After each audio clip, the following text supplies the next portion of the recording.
네. 가래에서 문화 예? 가래에서 문화. 지금 우리 문화 들어갈 거야. 네. 네.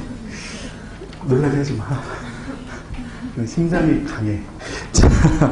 심장이 약한 게 아니고 강해.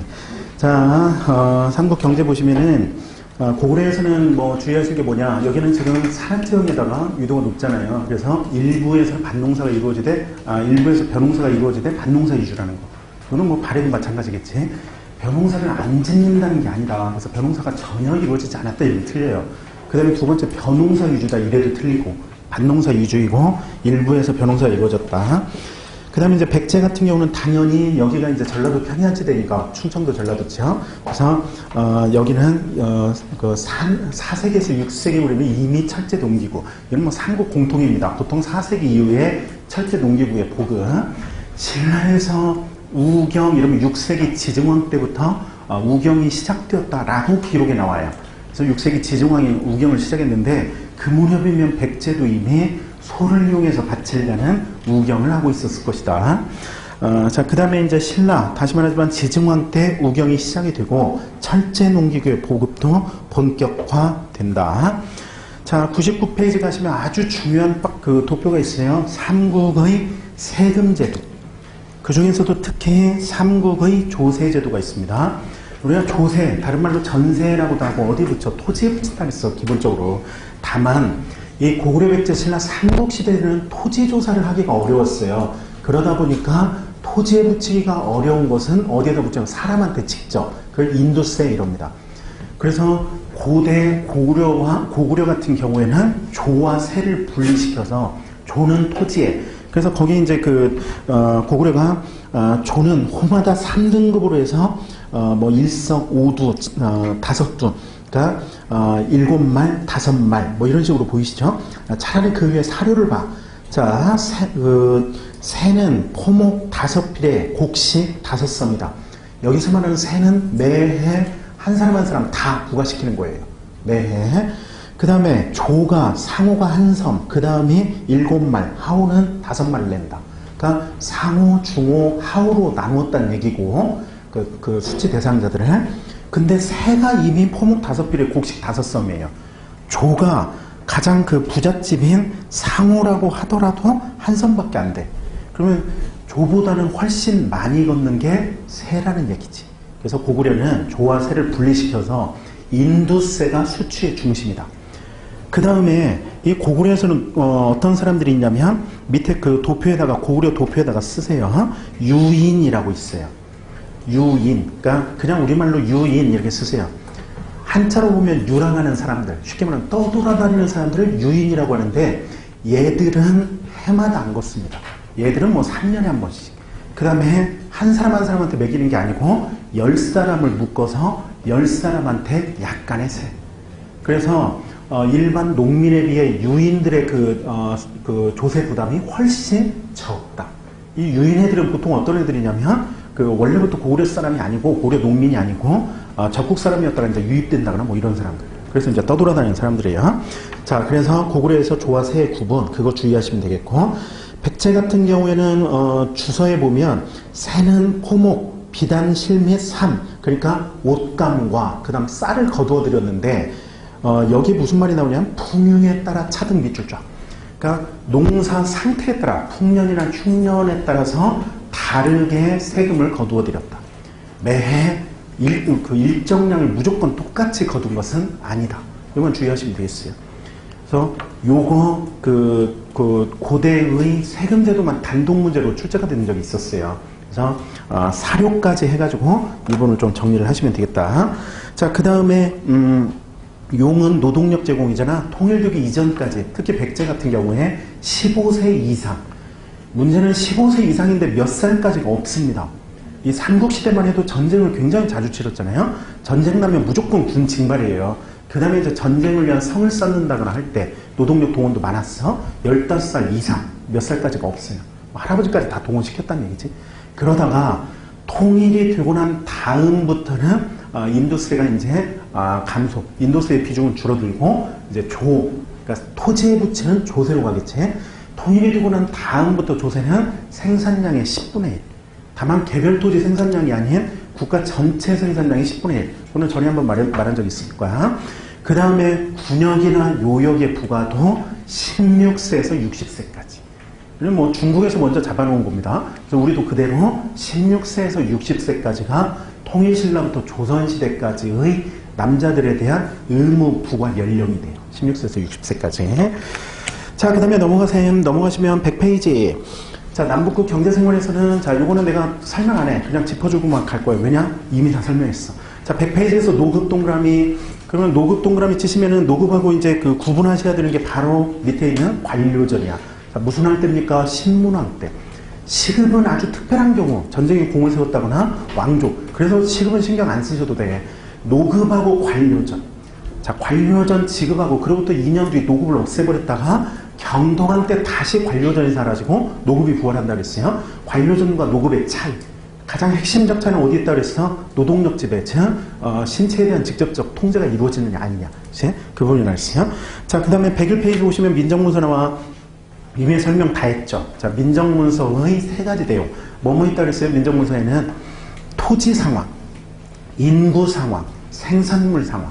왜냐? 각기 조세, 곡물, 역을 거두어 드릴 수 있는 어떤 근거가 되니까. 그래서 조세를 거두어 드리기 위한 토지 상황. 그래서 토지는 농가 반. 그 다음에 넘기시면 102페이지에 토지의 종류가 딱 정리가 되어 있어요. 도표로. 설명을 다 했습니다.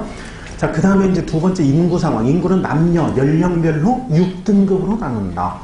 그 다음에 인구를 기록할 때는 반드시 누구도 포함이다? 노비도 포함해서 기록한다. 한편, 지금 현재 전해지고 있는 청주 서원경 인근의 사회점초를 비롯한 4개 촌락 민정문서를 보니까 노비의 숫자가 많지 않아. 농업 생산에 있어서 노비가 차지하는 비중은 크지 않다. 그죠? 자, 그 다음에 이제 마지막으로 생산물 상황이다. 곡물 부과를 위해서 과일나무 숫자, 뭐 가축 숫자, 그 다음에 뭐 이런 것들이 다 기록이 됐다 이거예요. 민정문서에 기록되지 않는 토지가 무엇이냐? 라고 물어보면, 이거 지금 성동원 때야. 내실형답이라는 관료전이 보인다 그랬어요. 그럼 반대로 무슨 토지는 안 나올 거야? 노급은 안 나올 거야. 이때는 노급 폐지되고 관료전 시행되고 있을 때니까 그런 거 주의하셔야 돼.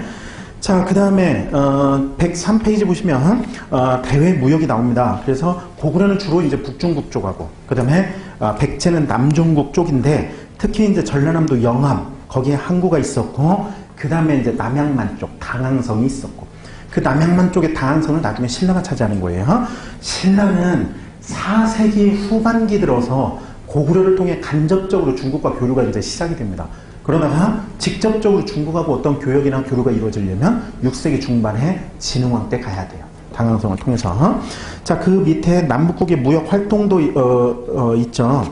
남북국의 무역 활동도 이건 좀 이따 보겠고 넘기셈. 자, 104페이지 보시면 이 시기에 신라와 그 다음에 중국의 무역 관계가 매우 활발해서 이 시기에 중국의 신라타운이 조성이 된다. 지금식으로 말하자면 이제 그 코리아타운 같은 신라타운인 거예요. 그래서 신라방, 신라소, 신라원, 신라관 이렇게 있어요. 신라방은 신라방은 이제 신라 사람들이 집단으로 거주하는 신라타운이야. 주로 어디에 존재를 하냐면 중국의 이제 동해안 지역, 그 다음에 그 다음에 이제 중국 남부 지역, 강남 지역입니다. 그래서 벼농사 잘 이루어지는 뭐 양주라든가, 그다음에 뭐 소주라든가 항주라든가 이런데, 그래서 중국 강남 지역과 동해안 일대에 신라 사람들의 집단 거주지인 신라방이 존재한다. 자, 그러면 이제 여기 지도상으로 보이면 다 여기 빨간 점 지금 찍혀 있는 데가 다 신라방들이에요. 그래서 강남 지역에 밀집해 있고, 그 다음에 이제 동해안 쪽에도 신라방이 보일 거고, 그 다음에 통일 신라 때의 제1의 무역항이 어디냐? 주의하셔야 돼. 여기 지금 장보고에 청해진이 있을 거란 말이에요. 장보고 청해진이 있긴 있대. 그 다음에 이제 여기가 당항성이고, 당항성, 청해진, 그 다음에 문성왕 때는, 장보고에는 터졌던 문성왕 때는 강화도에 혈구진도 설치가 돼요. 청해진, 혈구진, 그 다음에 당항성. 여기가 3대 해군기지 및 어떤 항구가 되는데, 신라 제1의 무역항은 여기가 아니다. 항상 어느 시대든 제1의 무역항은 수도 인근 항구예요. 왜냐하면 시장 자체가 수도에 만들어지니까. 그제? 그래서 울산항이야. 경주 바로 인근에 있는 울산항이 통일신라의 최대 무역항이다. 이거 잊어먹지 마시라. 울산항이요. 이 울산항에 누구까지 들어오냐면 아라비아 상인까지 들어와. 그래서 아라비아 상인들이 유리라든가 향료라든가. 그래서 여러분들이 옛날에 그 선덕여행에는 드라마 보시면 고현성이가 막 한쪽은 막 이렇게 하면서 막 실로폰처럼 막 유리 그릇을 막 미친 듯이 쳐대잖아요. 그죠? 그 유리 그릇이 아라비아 상인들이 가지고 와서 파는 거예요. 그래서 울산항 잊어먹지 마세요. 자, 그 다음에 아까 신라방 설명하다 막 뛰었는데 신라방을 감독하는 관청이 신라소입니다. 그래서 신라방이 집단 거주 신라타운, 거기 감독하는 관청이 신라소. 신라 사람들이 설치했거나 신라 사람들이 주로 가는 그 사원이 신라원이에요. 자, 대표적인 신라원의 그 이름을 하나 기억해 놓자. 법화원. 누가 만들었냐면 장보고가 만들었어요. 그래서 일본의 옌닌이라는 스님이 이 법화원에 가서 불교를 유학하고 일본으로 돌아가. 그래갖고 이 사람이 이제 거기에다가 당신네 그 법화원에서 내가 불교를 공부하였다 해서 고맙다는 이제 편지와 그 다음에 이제 그 여행기를 쓴 거예요. 그 옌닌의 입당 구법기, 당나라에 가서 불교 유학하고 돌아온 여행기. 입당 구법기에 보면 당시 신라 귀족들의 화려한 생활이 기록이 돼 있다. 근데 신라 때든 통일신라 때든 고려 때든 항상 그 귀족들 그러면 무슨 말이 나오느냐? 중국에서 수입된 화려한 비단옷을 입는다. 이 말부터 항상 나와요. 중국에서 수입된 화려한 비단옷을 입고 그 다음에 경주의 금입택 한번 설명했던 적 있죠? 경주 금입택과 사철 놀러 다닐 수 있는 사절 유택이 있고 그러니까 별장이야. 사계절별로 따로 별장이 따로 있어요. 사절 유택. 그 다음에 통일신라 귀족들만의 독특한 그 표현 특징 이 사람이 없는 무인도에다가 가축을 풀어서 길러요. 그래서 먹고 싶으면 거기 가서 활로 쏘아서 잡아먹어. 사람이 없는 무인도에 가축을 풀어서 기른다. 그러니까 신라 진골 귀족들이 얼마나 화려한 생활을 했는가가 나옵니다. 그죠? 자, 지금 법화원에 가서 공부했던 옌닌의 입당 구법기에 나오는 통일신라 귀족들의 생활이었어요. 자, 그 다음에 신라관 그러면 공식적인 사신이나 이런 그 국가 단위의 어떤 사절들이 갈 때 묵는 숙소, 그걸 신라관이라고. 신라관도 역시 이제 존재를 했었고. 자, 그 다음에 발해죠. 발해 같은 경우에는 역시 법화원이 있는 산둥반도에 발해관이 존재했습니다. 그래서 발해도 신라처럼 당나라와 매우 활발한 교류를 벌였다. 누구 때부터? 문왕 때부터. 무왕 때부터 이러면 틀려. 무왕 때까지는 졸라 전쟁이었어요. 그래서 장문유가 산둥반도 공격하고 막 이랬었잖아요. 그치? 문왕 때부터 당나라하고 화해를 하면서 당나라와 발해도 활발한 교역이 이루어지는데 그렇다고 해서 당나라하고 무역 거래를 하는 통로가 많았느냐? 그러진 않아. 여기 지금 이 길이 수도 상경성에서 중경성 거쳐 압록강 입구의 서안평, 그지? 그래서 이제 압록강 끝에 중강진 지역 지금 해 여기가 서경 압록부예요. 그래서 서경 압록부에서 출발을 해서 압록강 어귀 찍고 바다로 건너가. 바다 배 타고 가서 떵쩌우 발해관으로 가. 이 길을 뭐라고 하냐면 압록도라고 합니다. 그래서 중국 당나라로 들어가는 발해의 교역로는 딱 하나야. 압록도. 이 압록도를 다른 말로 뭐라고 하냐면 조공도라고 돼. 당나라에 조공을 바칠 때도 이 길 타고 간다. 바다를 건너간다 그랬어요. 압록강 하류에서. 그래서 조공도. 자, 그 다음에 조공도와 함께 바다 건너가는 길이 하나 더 있어요. 동해 바다를 건너서 일본으로 들어가는 이 길. 이게 일본도예요. 그래서 일본도하고 압록도, 즉 조공도는 바다를 건너가는 길이다. 일본도는 당연히 일본으로 가는 거지. 그 다음에 내가 여러분들한테 설명했던 신라도 있었잖아.